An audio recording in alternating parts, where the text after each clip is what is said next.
Hi, my name's John Mitchell. I'm with bcghosttowns.com. I want to share with you what Bill Barlee did for British Columbia history, a tribute to Bill. I never got a chance to meet him, but I really wish I had.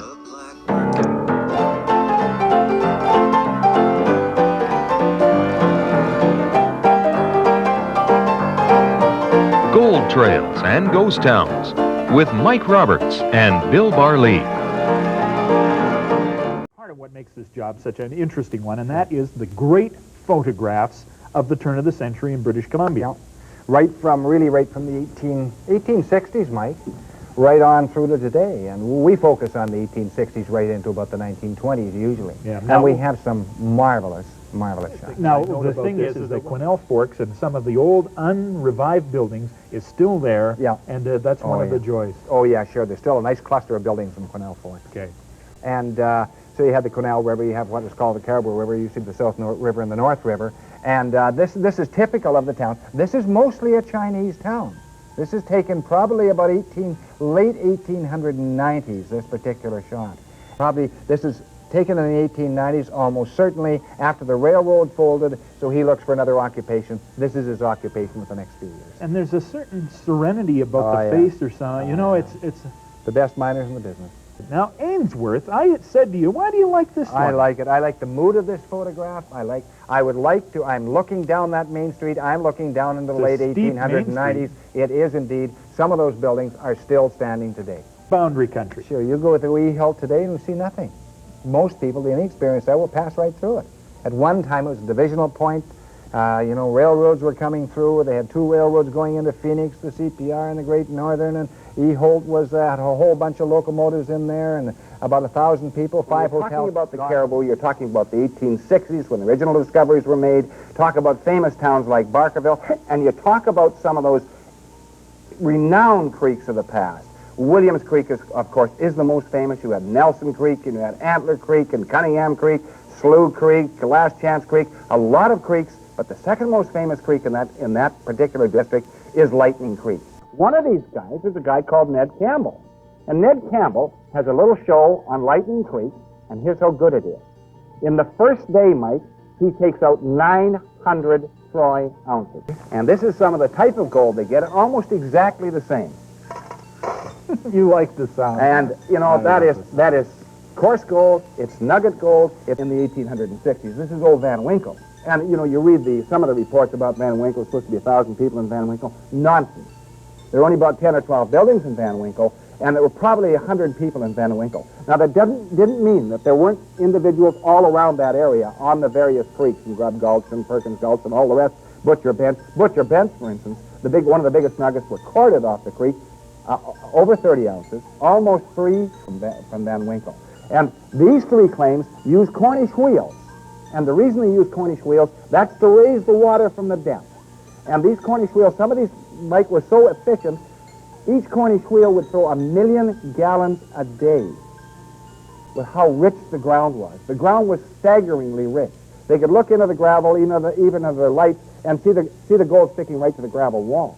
In a minute, they came up for lunch, and the guy sits down beside him, and he says, well, would you like to see a really good lunch? And the guy said, yeah, I'd like to see it. Guy opens his lunch pail, and there's several $1,000s worth of very coarse nuggets. And they had 12-inch timbering down there. And the guys who worked there told me, when they were working, the most disconcerting thing, they were working in water that was up to their knees quite often, digging away, making sure that they got all the gold off the bedrock, and even then they didn't get it all. And they'd hear crack, crack. These were the 12-inch posts splitting like matchsticks.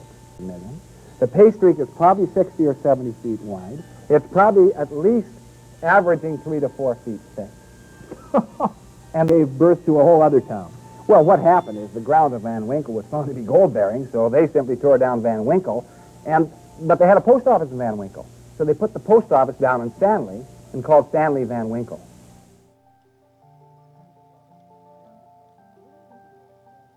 I mean, how serious is this? That's a concern if you were a recreational panner or something. Sure it is. The onus is on the individual who's prospecting. He has to know whether that ground is staked or not. Now, he is allowed access to that ground if he's the holder of a free miner certificate. So, but only access. He is not supposed to pan any gold. He is not supposed to check that ground. if it is held legally by somebody else. This one has He is several only focuses allowed- that I like. First of all, it's the old stern-wheeler Nelson. It comes right into Front Street in Caslow. Caslow, of course, was a very important distribution point, silver town in that Kootenai country, in the North Kootenai country. And this is during the flood of 1894, because here you have the huge cut. This is the Caribou Road. This is the only major avenue into the interior of British Columbia, into the gold fields. It's on the Thompson River. A lot of people think it's on the Fraser. It isn't. It's on the Thompson River. This particular stern-wheeler is the Clifford Sifton. And Where is it? Clifford Sifton is coming through Miles Canyon on the Yukon River on its way to Dawson City. And this is a marvelous photograph, probably taken around the turn of the century, just before or just after, before Miles Canyon became dammed. And it was one of the most difficult waterways in all of the railroading, evidently. But once they start railroading, Mike, you know, these railroaders tend to stay with it the rest of their days. And, you know, I've talked to railroaders when I was a kid, and there's something different about a How railroad. tall was Payne Well, Bluff? How I've high looked was over it? Payne Bluff. You look about 1,400 feet right down into the valley below. And this is the old K&S coming around Payne Bluff. This is a Truman photograph, a well-known professional photographer, and really one of the called great Sam Montgomery, and we'll see him in this shot here, and he's working on a creek. He's about 80 in this photograph here, and Sam Montgomery is a guy who never really made it. He made a little bit of money on the Montgomery claim down in Lightning Creek, and he mines till, you know, he says, and he's not very well, but he thinks he's going to get out in the creeks again. Yeah. And he says to Bowen, he says, I want you to get me out of here. He says, this is just the indomitable sort of spirit of these guys. He says, I want to go up to Jawbone Creek. He says, John Ferriama, he said there was some good gold up there, and if John says so, it must be so, and I'd like to get out of here. Well, old Bowen goes back to get him the next day, and he's passed on to him and crossed the Great Divide, as they say. Yeah, he was called, Mike, the biggest man, the best-looking man, and the damnedest man who ever came over the Caribou Road. And Minor? No, sir. Judge Matthew Bailey Begbie. There were thousands and thousands of American miners in British Columbia in 1858, and they came with kind of a rough form of frontier justice. Begbie's job was partly to tighten the screws on justice and also to offset the American influence in the gold fields. And the Americans at taking over all the British possessions on the west coast of North America, which included Vancouver Island and British Columbia. Yeah. Miners down below his bedroom window, about 10 feet down in the hotel. And they're seeing what they're going to do to Begbie. They're going to beat him up, and they're going to kill him, and they're going to ride him out of town on a rail. And he listens to this for about 2 minutes. He reaches under the bed and takes out the chamber pot, opens the window, and pours it out on top of these guys. End of the conversation, end of the threat. Not as much as it had, because a lot of the old town is gone. This shows Sandon in all its glory. This shows it in 1898 with the one single church perched up on the side hill and the 24-odd saloons down along Rico Avenue. And the CPR train coming in, vying with the K&S, and it was a boom town. This was the silver city of the silvery Slocan. Here's here. What are this they're standing next to? Well, as near as we can tell, probably 1 ton of gold, and or maybe fractionally more. And the man in the middle in this particular photograph is John Beauregard Hobson, the famous bullion mine near Likely, BC. Of going through that arid country with the sagebrush, the dust, and it wasn't an easy trip, but it was a memorable trip. And there they are, and it just says it. There Like it Granite is. Creek. Granite Creek's our reference point. Yeah, here. this is the old gold and platinum town, and we're talking about 2 different places now, Mike, and one of these places is Colmont. And here's Colmont with about 30 buildings in 1909, and just starting to be a fairly important town in that upper part of the Tulameen. Well, I guess not, but you did. I didn't, a guy called Ernie Gold did, and we picked up a total of about 400 to 500 coins right under the bathhouse. Yeah, you know, they wouldn't think that would have mattered. You know, just a 50-cent piece, I won't go back for it, but 400 to 500 coins. Yeah, and it's a very strange area, Mike. It has an eerie feeling. It even has an eerie feeling today. 1-lane road, and when you look down, you look straight down into the canyon on the other side, and one false slip, and you're out of luck. And so he's driving down this road very carefully, and he's coming around a corner, and by golly, round the corner, coming at a fairly high rate of speed, is a touring car. Well, they both hit the brakes, and Richie looks down on there, and he sees Teddy Burr. And Teddy Burr was from Burr Motors in Princeton. Now, Burr Motors, very famous name in British Columbia. The Burrs of Princeton and the Burrs of New Westminster. Now, Raymond Burr, the actor, There's the name. Okay. is a cousin of the Burrs in Princeton. And wandered down into their camp, and they were doing things they had done for hundreds of years, Mike. The women were drying the fish, and of course, prior to that time, the women would do mostly two jobs. They'd dry the fish, and in their spare time, which really wasn't much, they'd make Indian baskets. And the men, their job was to fish out on those rocks. And one false step, Mike, consigned to oblivion. Top, which I mentioned, and I went up there to look at the village, and unfortunately, the old church of St. James, which had been, I think, the main part of this village, was gone. It had burned 48 hours before. Who do we owe these photos to then? Well, a guy called Bill Squibb, I'd sent him in. He was a freelance photographer, and a very good one. And he took pictures from inside the church, and they had to go along that road. That was the first Caribou Road. This is not the second Caribou Road, which goes up from Yale. This is the first Caribou Road that comes through Port Douglas and Seton Lake and all through there and up through Lillooet and then goes up towards the Caribou. Who do we owe this etching to? Well, I'm not sure who the artist was, Mike. It came out of an old book, 1860s, portrait by an artist who was there. The accommodation was kind of interesting as well. Oh, sure.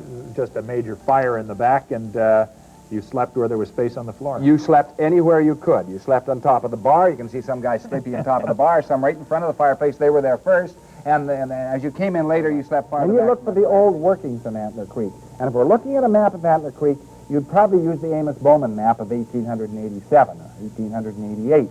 And that's a map over 100 years old. Very accurate. So accurate, Mike, that it shows in some of those areas precisely where the cabins were. Sometimes it shows where the post office box. He would put all the gravel in here with his ordinary pan underneath. Yeah. And then he would shake both of them together, and the black sand and the gold, being heavy, would go through to the bottom. And then he'd take out all the loose rock, looking. Fred Kinder was down on one of these claims. I think he was on the Lorne, and he was grinding away with an arastra, which is really comes from the Spanish Americans. A year, that's a whole season, because they probably couldn't do that in the winter, and they'd get 140 ounces, which wasn't bad. And so you would have to just drop it down. Drop it down there, yeah, and then you'd grind away, and it would come out in a little pan on the other side. Let's see what's down here. And if there was any gold in there, now the easiest way to do it, of course, is dump it in a gold pan. The 1890s, old Mr. Coghlan from Oliver gave me this mill. He thought I should have it. He found it way up in the hills by some mining. David Sloan comes out of Vancouver. He's a young mining engineer, late 1920s.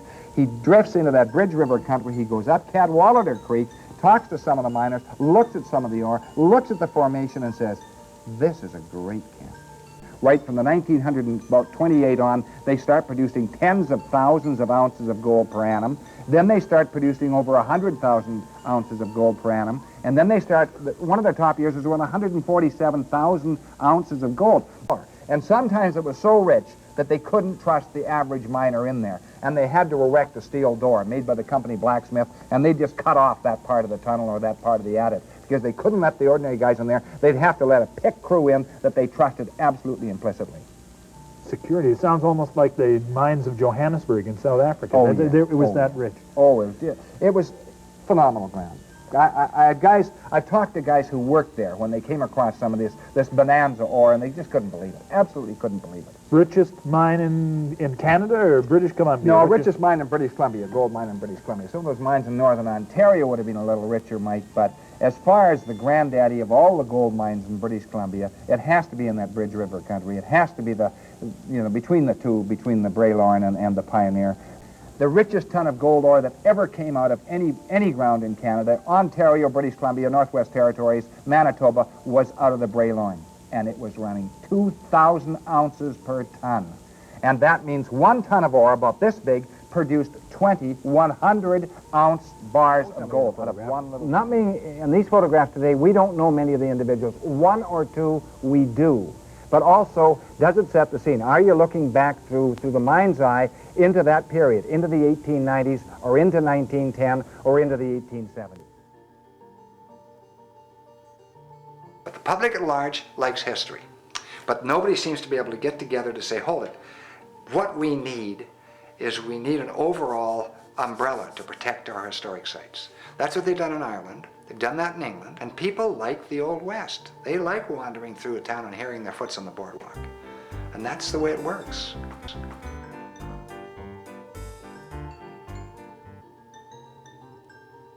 Thanks very much. Great. I've learned some lessons. I'll take it next time I go up in the bush with me as I look for that elusive El Dorado.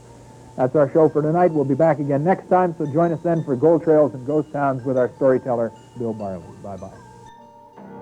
Unfortunately, these entertaining history episodes came to an end. Bill wrote many books and articles on British Columbia history, and his TV show is still available from CHBC Okanagan. Bye, Bill.